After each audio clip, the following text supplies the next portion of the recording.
নামাজরত অবস্থায় দোয়ায়ে মাসুরা পড়ে সালাম ফিরানোর পূর্বে কোরআনের আয়াত দিয়ে দোয়া করা যাবে কিনা, কবর বা কবরস্থানের সামনে করে মুনাজাত করা শিরিক কেন, বুঝিয়ে বলবেন। এরপরে প্রশ্ন হলো, স্বপ্নের ব্যাখ্যা কোন সময়ে সত্য হয়?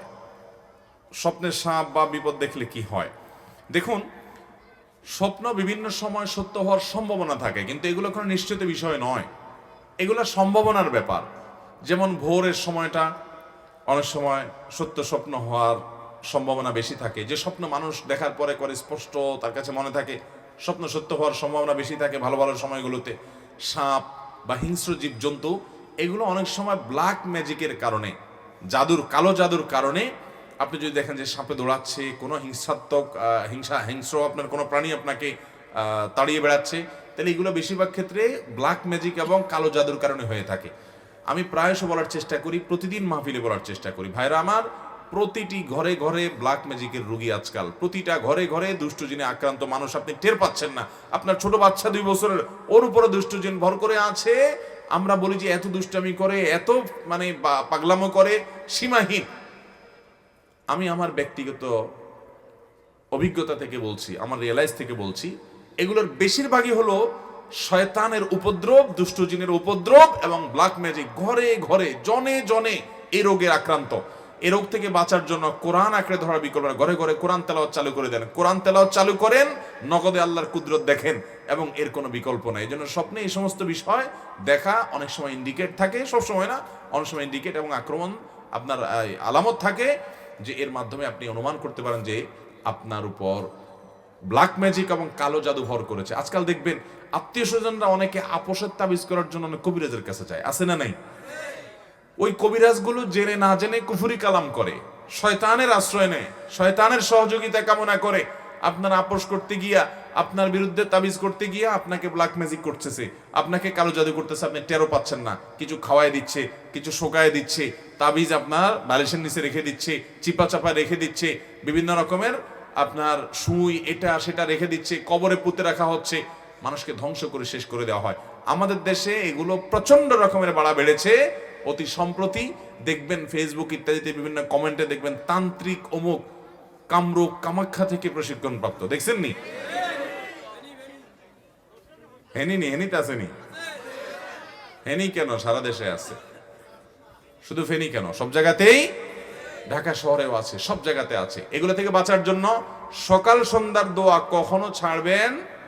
সব দোয়া পড়তে না পারেন, অন্তত রক্ষা কবচ দোয়াগুলো পড়বেন। 3 কুল, হাসবি আল্লাহু লা ইলাহা ইল্লাহু, বিসমিল্লাহিল্লাযী লা ইয়াদুররু মা ইসমিহি, এগুলো কোন অবস্থাতে ছাড়বেন।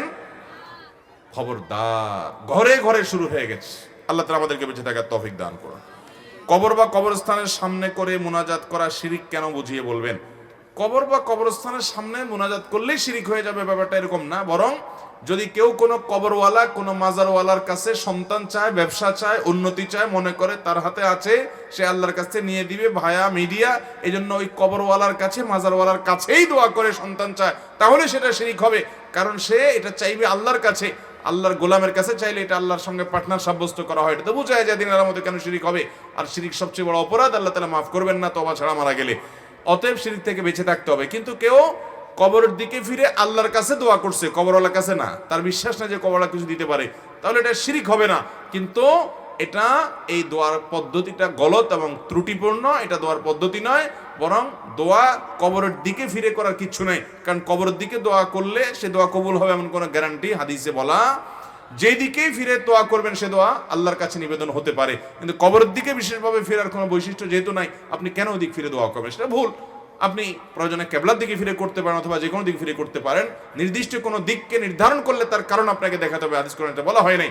অতএব কবরের দিকে ফিরে, যদিও সে কবরে সাহিত্য লোকটা কোনো আল্লাহর নেককার বান্দাও হন, তারপরে তার দিকে ফিরেই দোয়া করলে দোয়ার ফজিলত আছে, এরকম কোনো কথা কোরআন হাদিসে কোথাও সাহাবীরা নবী সাল্লাল্লাহু আলাইহি সাল্লামের কবরে এসে দোয়া করছেন কবরের দিকে ফিরে, বা খোলাফায়ে রাশিদের কবরের কাছে গিয়ে অন্য সাহাবীরা কবর করে দোয়া করেছেন, এরকম কোনো হাদিস পাওয়া। বিধায় দোয়া হবে আল্লাহর কাছে, কোন কবরওয়ালার কাছে। যদি কবরওয়ালার কাছে প্রার্থনা করেন তাহলে সেটা কি হতে পারে? শিরক অবশ্যই হবে।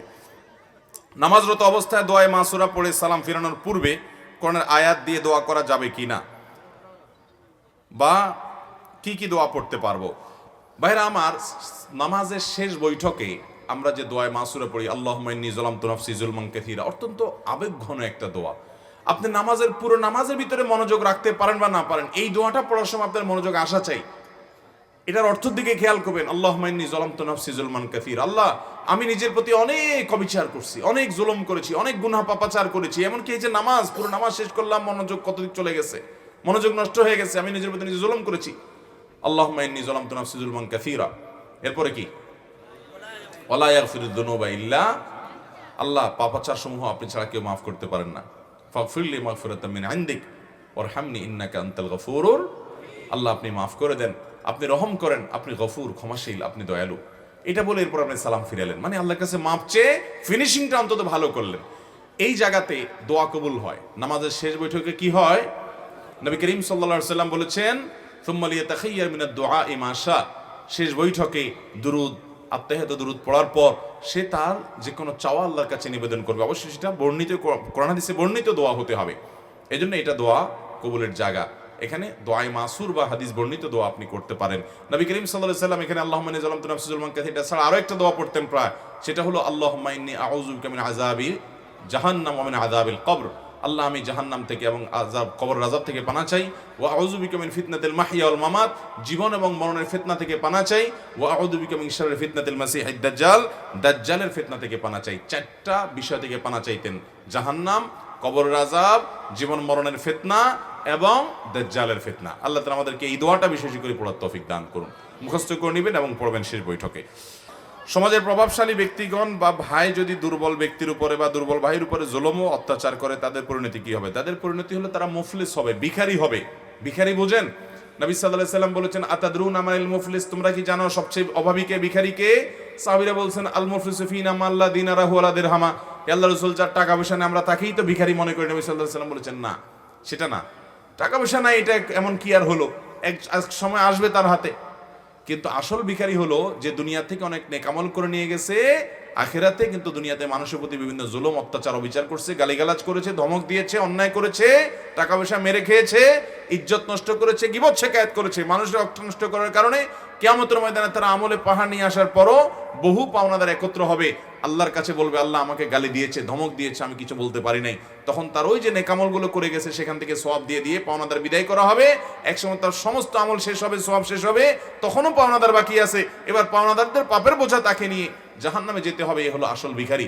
এই জন্য কেউ নিজের ভাইকে দুর্বল পেয়ে, কোনো মানুষকে দুর্বল পেয়ে যদি তার প্রতি অবিচার করে, তাহলে তার জন্য এই শাস্তি আছে। আল্লাহ তাআলা আমাদেরকে হেদায়েত দান করুন যেন আমরা কোনো কারোর প্রতি জুলুম করে দুনিয়া থেকে না যাই। যদি অবিচার করে থাকি মাপ চেয়ে তারপরে যাব। সর্বশেষ প্রশ্ন।